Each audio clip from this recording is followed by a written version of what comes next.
The truth about the Russian military operating in Ukraine is far more horrifying than the casualty reports. It is a story of widespread, systemic extrajudicial killings and torture, a practice known internally as obnuleniye that has metastasized throughout the ranks. This barbaric practice, where soldiers are murdered by their own commanders, is not an isolated incident. It is a deeply embedded mechanism of fear that controls the entire fighting force. This is FPV Explainer, where we break down the most fascinating stories in drone warfare. If you're enjoying this deep dive, hit the like button, subscribe, and drop a comment telling us what topic you want to see next. Your feedback shapes our future videos. It keeps us bringing you clear, detailed analysis from the front lines. Also, please watch this video to the very end, even if you play it in the background without sound, as your continuous viewing is critical to help promote the truth about the war. The life of a Russian soldier who signs a contract is immediately subject to a brutal dual threat: death by Ukrainian fire or death by internal command. The practice of obnuleniye is the ultimate tool of control, used to enforce discipline, punish dissent, and, most frequently, to facilitate systemic criminal enrichment of the officer corps. Soldiers are being executed for crimes as simple as drinking alcohol after returning from brutal forward positions, or in the most egregious cases, for personal grievances with their superiors. The testimony from survivors is agonizingly clear. One soldier recounts how a comrade was savagely beaten by commanders, and then his head was smashed against a concrete slab until he convulsed and died, all because he dared to complain after spending weeks in inhumane conditions. His execution was then ordered by a senior officer and his body discarded. This cruelty is commonplace, particularly within assault units, often staffed by former prisoners and problem soldiers. The entire system is a ruthless engine of exploitation. The fear of being annulled is the primary mechanism that sustains the Russian offensive. Soldiers are being pressured into suicide missions, frontal assaults with insufficient equipment and ammunition, where the only chance of survival is being wounded and captured by the Ukrainian side. Those who refuse to participate, or those who are merely deemed inconvenient by commanders, are killed in their own trenches. This creates an environment where the most valuable asset the soldier possesses, his life, is constantly subject to the whims, sadism, and financial demands of his immediate superiors. This total breakdown of the military code and the institutionalization of murder are the defining characteristics of the Russian army's operational environment in Ukraine. The sheer brutality on the Russian front lines is not solely driven by tactical necessity. It is fundamentally fueled by greed and systematic criminal corruption that funnels war funds directly into the pockets of the officer corps. The true currency of the front is not ammunition, but extortion, and the price of a soldier's survival is his salary, his compensation, and often his life. The central mechanism of this criminal enterprise is the commodification of the soldier's life. Commanders, identified by their chilling call signs like Kama, Kurort, and Akula, have turned the fear of death into an explicit transactional business. They operate a sophisticated system of financial racketeering that victimize their own troops. Soldiers are routinely pressured or explicitly ordered to pay massive bribes, sometimes reaching millions of rubles, to avoid being sent on known suicidal missions, the notorious meat grinder assaults where the chance of survival is near zero. The alternative to payment is immediate annulment on the battlefield. This criminal enterprise extends to the ultimate betrayal, profiting from the dead and wounded. Commanders have been exposed for systematically stealing the compensation and salaries of their own troops. Soldiers are forced to hand over their bank cards and PIN codes to their superiors before entering combat, under the false pretense that the money will be transferred to their families if they are killed or wounded. In reality, these officers are liquidating the accounts of the dead, pocketing the combat pay and disability compensation, Survivors who are wounded and complain, like the soldier Vladimir Oskolov, face severe retribution and torture, often beaten and denied critical medical care for daring to expose the theft or question their command. The contrast between the exploited and the exploiters is a damning symbol of the regime's moral collapse. While the average soldier is left shivering and starving in a trench, the officer class is using stolen funds for lavish personal gain. The investigation revealed these commanders are building themselves a life of conspicuous luxury right near the front.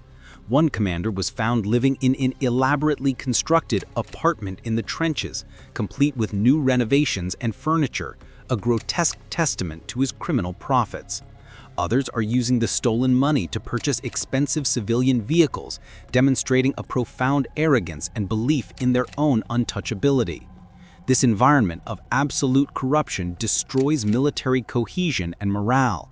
Soldiers are not only fighting the enemy, but constantly battling their own commanders to protect their pay and their lives. The knowledge that the greatest threat often comes from the rear, from the very men who are supposed to lead them, solidifies the fatal truth. The Russian military is not just battling an external enemy, it is being consumed by a deep structural rot fueled by the greed of its own leadership. We have established that corruption fuels the obnuleniye system. Now we must confront the horrifying methods of control.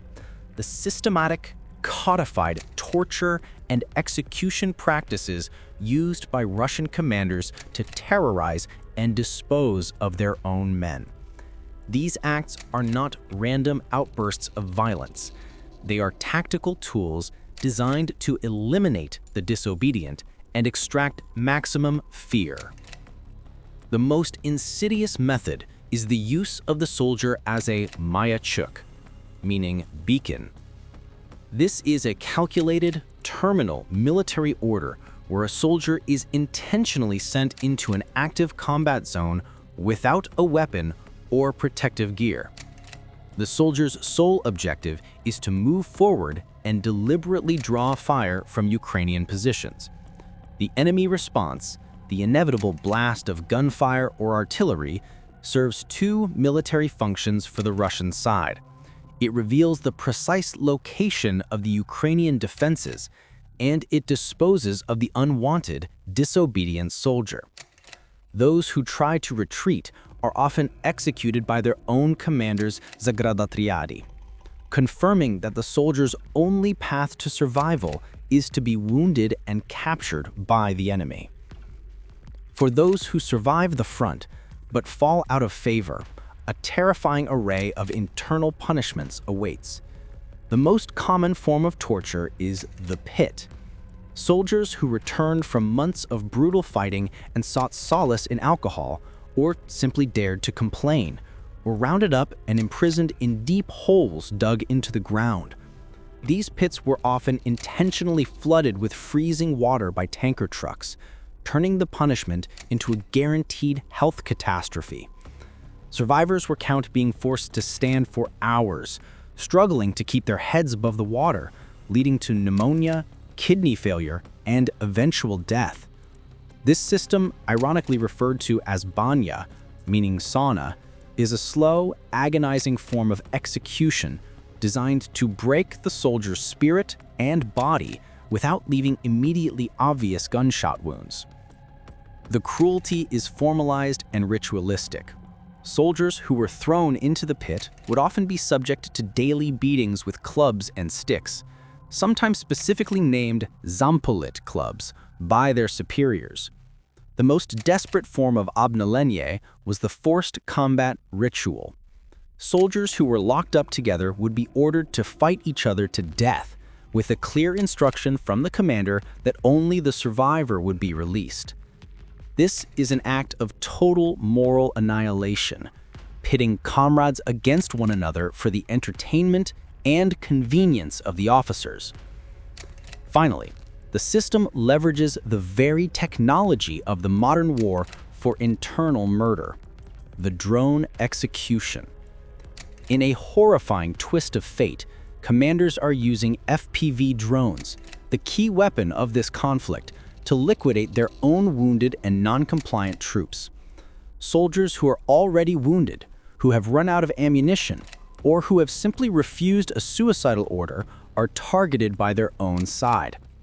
Command orders were issued to drone operators to drop grenades onto their own wounded comrades to ensure they do not survive to be captured and reveal the truth about the internal atrocities. This high-tech barbarity is a final, chilling proof of a military structure that has entirely cannibalized its moral core, using the tools designed for external combat to enforce an internal reign of terror. We have analyzed the brutal tactics of internal execution. Now, we must confront the final structural failure that enables this horror, the rotten vertical of command, a system designed to guarantee absolute impunity for criminal officers while deliberately recruiting convicted criminals and turning them into war heroes. This process is actively fueling the total moral disintegration of the Russian military. The core of the problem is a wholesale legal paralysis. Investigations confirm that the system is structurally incapable of prosecuting officers serving in the conflict zone. There are documented, unwritten prohibitions from the highest levels of the military prosecutor's office against investigating crimes, including murder, torture, and theft committed by combat officers. The official justification is that such investigations would negatively affect military operations. The practical reality, however, is that officers are granted total immunity to do whatever they please, knowing that complaints from soldiers or their families will be buried by the bureaucracy. When mothers and wives write hundreds of letters detailing the murder and torture of their sons, they are met with silence or bureaucratic stonewalling, with investigators often admitting they are too fearful or legally constrained to extract the perpetrators from the front. This guaranteed impunity immediately leads to a perverse recruitment strategy. The army, struggling with immense casualties and a manpower crisis, is now systematically filling its ranks with the most undesirable elements of Russian society. Convicted criminals and gang members are being actively recruited and sent to the front line, a desperate attempt to compensate for the lack of volunteerism among the general population. The evidence is shocking. Figures responsible for decades of serious violent crime, including high-profile cases of murder and drug trafficking, are being granted immediate pardons and dispatched to the front. The deployment of a former Special Forces member who was sentenced for 12 counts of murder, as well as other violent criminals, proves that the Kremlin has abandoned all pretense of moral or military standards. This influx of hardened, violent criminals now operating as officers and assault group members is the engine of the obnuleniye system. These individuals bring their prison mentality and sadism directly to the chain of command, using violence, torture, and murder as a default method of control and enrichment. They are the primary architects of the systemic extortion and the fatal beatings we have witnessed, knowing they face no risk of legal consequence from their own side. The system has created a profound, dangerous contagion. The state has swapped its legal obligations for military cannon fodder, but in doing so, it has transformed its armed forces into a breeding ground for organized crime. The moral damage is profound and irreversible. The system is openly rewarding murder and criminality while simultaneously protecting the perpetrators from justice. This loss of moral authority in the chain of command, coupled with the systemic failure of the justice system to protect its own soldiers, is the clearest possible sign that the state is facing total moral and legal disintegration. The Russian army is losing the war because it has become a self-consuming entity governed by the laws of the underworld. We have meticulously analyzed the systemic rot, the corruption, the legalized violence, and the criminal impunity that defines the Russian military today. The final verdict on this horror is stark and must be delivered with absolute clarity. The war in Ukraine is not just an external conflict of aggression. It is a profound, self-inflicted act of genocide against the Russian soldier. The evidence is overwhelming.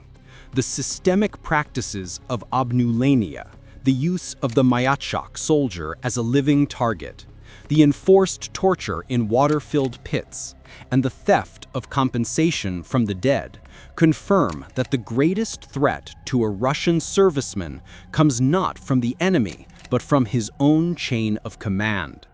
The state has outsourced its discipline to sadism and its logistics to extortion. By granting immunity to officers who are convicted criminals and allowing them to engage in murder and grand theft against their own troops, the Russian regime has consciously created a self-consuming force, a military that is more efficient at destroying its own manpower than at defeating its enemy. This systemic abuse transforms the individual's choice into an existential one. The only way to guarantee a future, the only way to avoid becoming a body left in a roadside pit, a victim of grenade drops from a friendly drone, or a casualty whose family will never receive compensation, is to refuse to join the Russian armed forces. The illusion of financial gain or patriotic duty is nothing more than a lethal trap. The moment a man signs a contract or answers a conscription notice, he enters a structural prison where the highest law is the whim of a brutal, unprincipled officer. The path to ending this war runs directly through the disintegration of this war machine. Every soldier who deserts, every man who refuses to sign a contract, and every potential recruit who is deterred by the truth about this internal terror is a direct blow against the Kremlin's ability to prosecute the war. The inability to replenish the depleted ranks, which are currently being illegally held on the front line, is the singular factor that will force the inevitable strategic collapse. Therefore, the most potent weapon against this war is the truth. The widespread distribution of this information, the documented proof of internal murder, theft, and torture, is the most effective means to accelerate the end of the conflict and save human lives. The goal is to ensure that every man considering joining the military understands the fatal risk. You are signing up to fight an enemy who is highly effective, while serving commanders who are actively trying to kill you for profit. The survival of the Russian state in this context has become secondary to the self-preservation of the individual man.